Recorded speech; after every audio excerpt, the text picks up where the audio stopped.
आखिर वही होता दिख रहा जिसका बीजेपी को डर था। 4 बजते बजते इंडिया गठबंधन की एक तरफा जीत तय।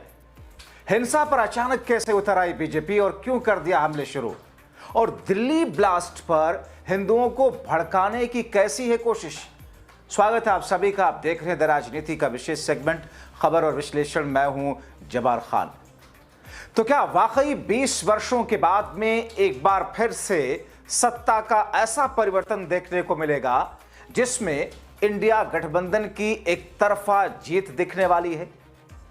आखिर 3 बजे तक 60.5% बंपर वोटिंग के मायने क्या हैं, और बिहार की राजनीति को दशकों से कवर करने वाले ये क्यों कहने लगे 4 बजते बजते कि एनडीए का सुपड़ा साफ होता हुआ दिख रहा है? दोस्तों, विस्तार से आपको सब कुछ जल्दी जल्दी बताते हैं। अगले चंद मिनट मेरे साथ में बने रहें, लेकिन उससे पहले आपको बताएं कि दूसरे चरण की वोटिंग में बिहार एक नया रिकॉर्ड बनाता दिख रहा है, और यह नया रिकॉर्ड मैं सिर्फ 3 बजे तक की वोटिंग प्रतिशत के आधार पर ही आपको बता रहा हूं। 60.5% के आसपास, उसके ऊपर मतदान प्रतिशत चला गया। कुछ इलाकों में तो 75% से ज्यादा, खासतौर पर सीमांचल का इलाका। दोस्तों, साल 2000 के विधानसभा चुनाव में 62.57% मतदान हुआ। 98 की लोकसभा चुनाव में 64.6% वोटिंग हुई। कुल मिलाकर के देखें तो इस बिहार में सबसे अधिक वोटिंग का रिकॉर्ड 1998 के लोकसभा चुनाव का रहा था। इस बार यह रिकॉर्ड टूट रहा है। ऐसे में देखा जाए तो पहली नजर में एनडीए खेमे की सांसें अटकी हुई दिख रही हैं। और इसी बीच में दोस्तों, कहा जा रहा है कि एनडीए खेमा या फिर बीजेपी का खेमा ऐसी बौखलाहट है जिसमें वो कांग्रेस पार्टी के समर्थकों और इंडिया गठबंधन के समर्थकों पर हिंसा पे उतारू हो गया, हमले करने शुरू कर दिए। लोग पूछ रहे हैं कि ये बौखलाहट अभी से। मगर दूसरी तरफ दिल्ली धमाके को किस तौर पर बीच मतदान के ला करके कैसे बहुसंख्यकों को वर्गलाने या भड़काने या भ्रमित करने की या प्रभावित करने की कोशिश की जा रही, आरोप लग रहे हैं। क्यों लग रहे हैं आपको बताते हैं कि दिल्ली धमाके पर बीजेपी नेता अश्विनी चौबे ने एक ऐसा विवादित बयान दिया जिस पर एनडीए घिर गई। अश्विनी कहते हैं कि उन लोगों को बख्शा नहीं जाएगा। आज बिहार में मतदान चल रहा, उसके पहले उनकी ये योजना थी, उसे बर्दाश्त नहीं करेंगे।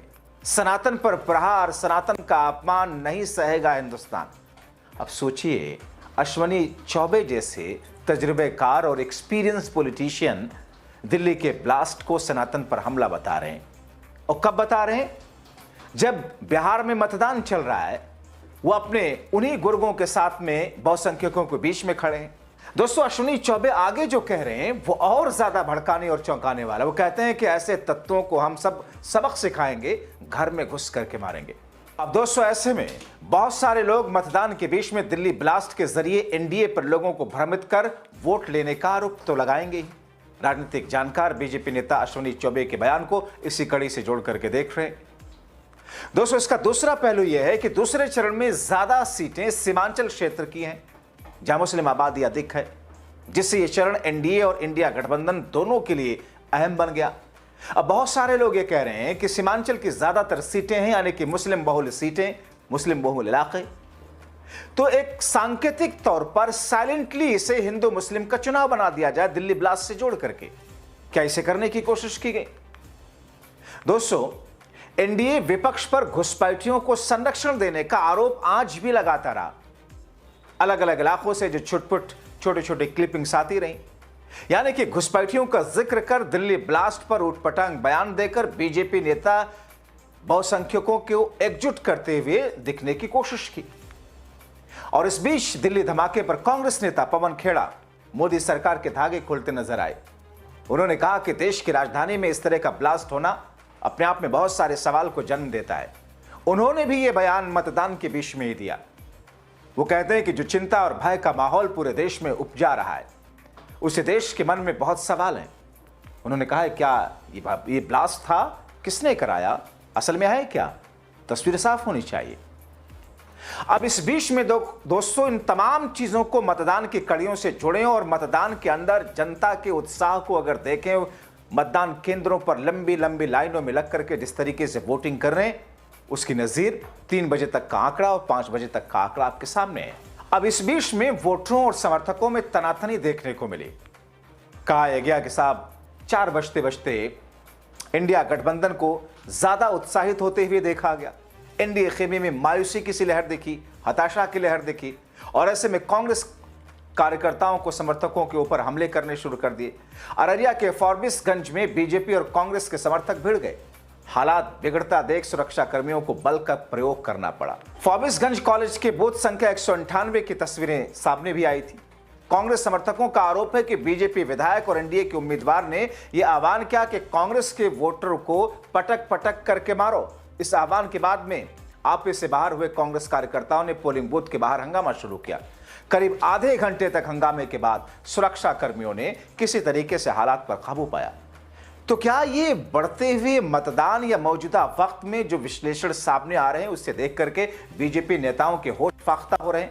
अब इसे लेकर के एसडीओ जो वहां के हैं कहते हैं कि मामले को शांत करा लिया गया है, लाठीचार्ज नौबत नहीं आई, लेकिन बल का प्रयोग करना पड़ा। दोस्तों, जैसा कि मैंने आपको इससे पहले के अपने शो में बताया कि बिहार चुनाव को प्रभावित करने की कोशिश के आरोप सत्ता पक्ष पर लगे। इंडिया गठबंधन के नेताओं ने ऐसे कई वीडियो शेयर करके ऐसा ही खुलासा करने की कोशिश की। कई ये कह रहे हैं कि पहले चरण के मतदान की तरह ही बीजेपी एनडीए दूसरे चरण में भी पीछे है, इसीलिए नित नए तरीकों से एनडीए अपने वोट समेटने और कथित तौर पर उसे प्रभावित करने की कोशिश की गई। मगर कई जगहों पर जनता की नाराजगी भी बड़े स्तर पर दिखाई दी। किससे नाराजगी? सत्ता पक्ष से, एनडीए प्रत्याशियों से, बीजेपी विधायकों से, बीजेपी नेताओं से। बीजेपी नेताओं को जनता ने अपने इलाकों से भगा दिया।